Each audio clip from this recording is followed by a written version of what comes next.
Halo teman traveling, berkunjung ke Bengkulu belum lengkap rasanya kalau belum mengunjungi rumah pengasingan Soekarno, Presiden pertama Republik Indonesia yang memang pernah diasingkan oleh Belanda ke kota ini. Nah, menariknya peninggalan Soekarno yang paling diburu, terutama oleh para jomblo, adalah sumur yang berada di belakang rumah ini. Ada apa dengan sumur tersebut? Saat ini saya lagi berada di rumah pengasingan Soekarno. Persis di belakang saya itu adalah rumah pengasingan Soekarno. Dan kita akan cari tahu ada apa dengan sumur tersebut. Dan kenapa para jomblo sangat memburu sumur tersebut.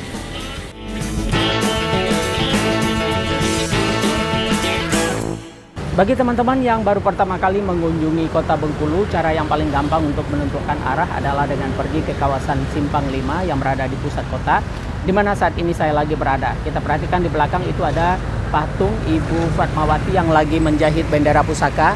Nah, ini kita bisa jadikan sebagai penunjuk arah.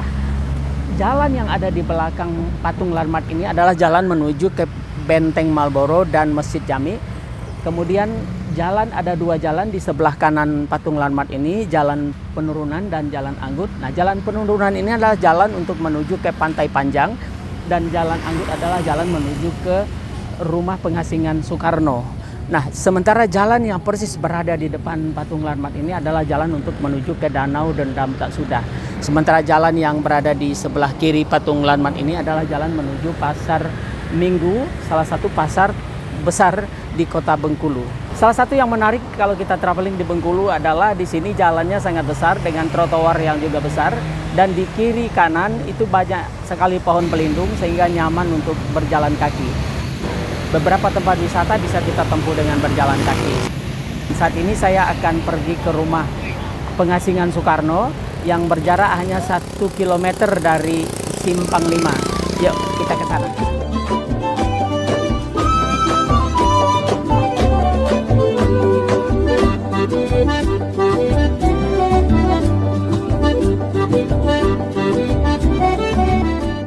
Sepanjang jalan dari Simpang 5 menuju rumah pengasingan Soekarno dipenuhi toko-toko souvenir khas Bengkulu.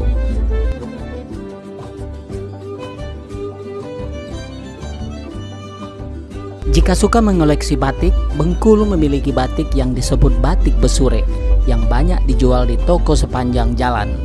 Agak mirip dengan batik Jambi yang motifnya berupa huruf Arab, namun ditambahkan motif bunga rafflesia yang menjadi ikon Bengkulu.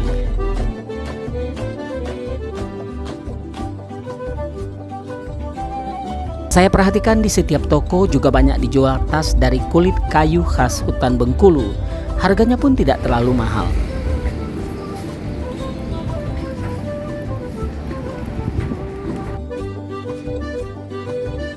Terdapat juga beberapa rumah makan dan street food di kiri kanan jalan, sehingga jarak 1 km tidak terasa jauh.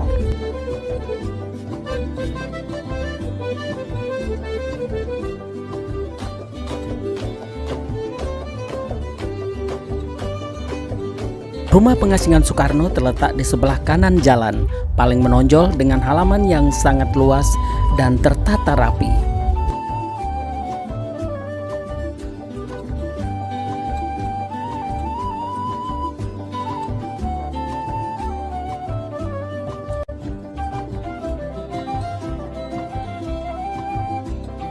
Dilansir dari situs kebudayaan Kementerian Pendidikan dan Kebudayaan, Bung Karno diasingkan ke Bengkulu setelah sempat dijebloskan ke penjara Sukamiskin Bandung. Bung Karno ditangkap pada 29 Desember 1929 bersama dua tokoh lainnya, Maskun Supriyadinata dan Gatot Mangkupraja.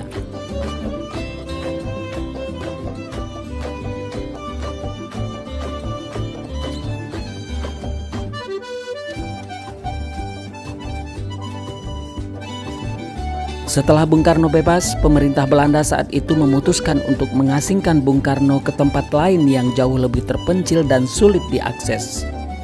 Setelah sempat diasingkan ke Ende, Nusa Tenggara Timur, Bung Karno kemudian dipindahkan ke Bengkulu pada tahun 1938.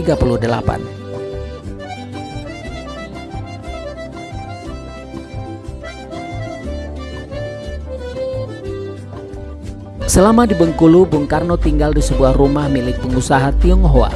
Rumah tersebut berada di Kelurahan Anggut Atas, Kota Bengkulu. Dilansir dari Detik Sumut, rumah ini ditemukan sendiri oleh Bung Karno ketika pertama kali datang ke Bengkulu dan mencari tempat tinggal.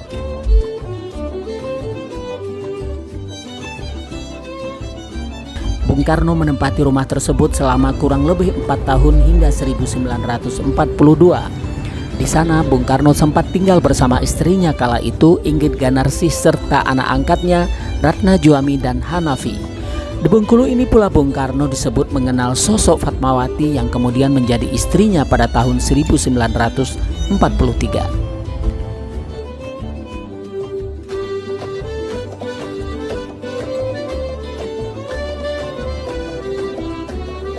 Rumah pengasingan Bung Karno di Bengkulu memiliki arsitektur perpaduan antara Eropa dan Cina. Area total kediaman tersebut mencapai 4.813 meter persegi. Luas bangunan rumahnya sendiri mencapai 162 meter persegi.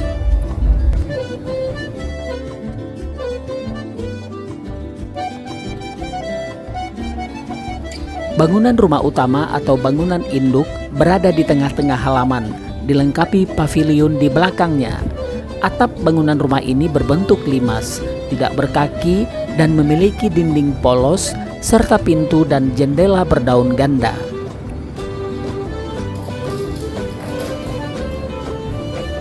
Pada bagian dalam rumah utama terdapat 2 kamar tidur di sisi kanan dan 3 kamar tidur di sisi kiri. Selain itu di bagian kanannya terdapat bangunan yang terdiri atas 5 petak yang memanjang ke belakang. Bangunan tersebut memuat kamar mandi, gudang dan dapur.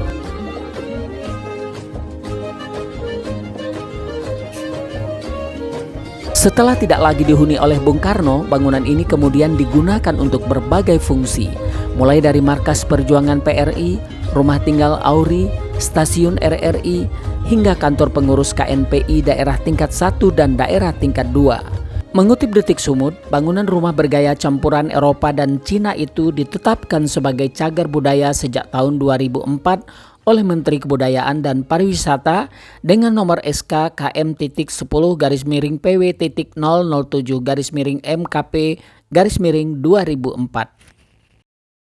Kemudian pada 29 Desember 2017, rumah pengasingan Bung Karno ini juga ditetapkan sebagai cagar budaya berperingkat nasional. Saat ini rumah tersebut difungsikan sebagai museum dan objek wisata sejarah.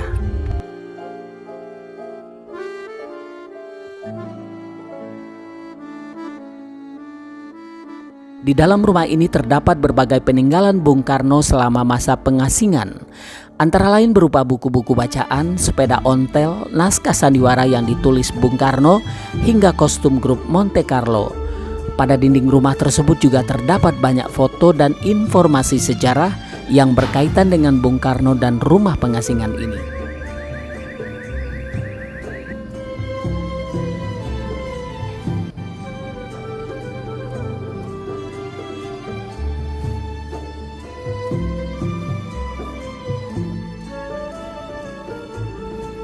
Dari seluruh bagian rumah dan barang peninggalan, yang paling membuat penasaran pengunjung adalah sumur tua yang terdapat di belakang rumah. Mitosnya, sumur berair jernih dan tak pernah kering tersebut dapat membuat wajah seseorang awet muda dan juga dipercaya bisa mendatangkan jodoh. Caranya dengan mencuci muka dengan air sumur tersebut.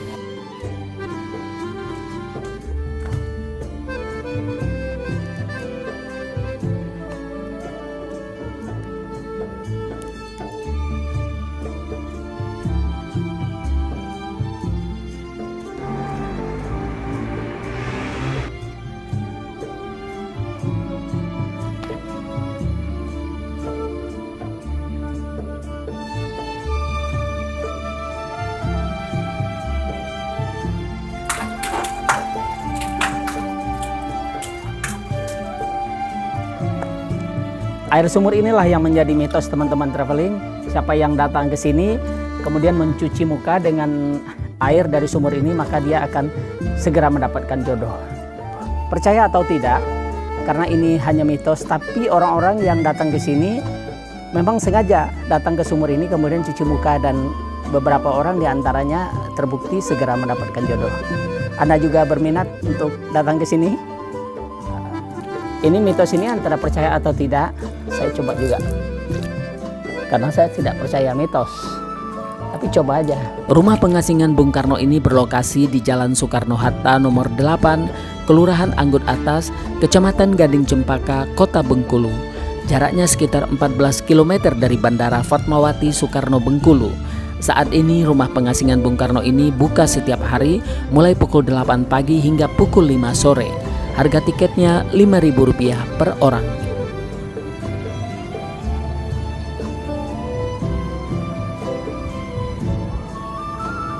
Terima kasih sudah menyaksikan kunjungan saya ke rumah pengasingan Soekarno di Bengkulu. Jika suka dengan konten-konten tua-tua traveling, jangan lupa subscribe, nyalakan lonceng, like, komen, dan share. Bagi yang sudah subscribe, saya ucapkan terima kasih. Semoga konten-konten saya ada manfaatnya untuk Anda. Sampai jumpa di konten-konten berikutnya.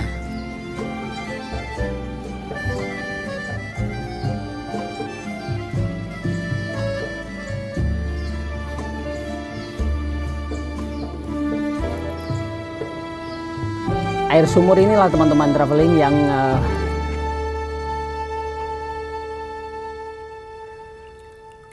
Air sumur inilah teman-teman traveling yang menjadi mitos bahwa barang siapa yang datang.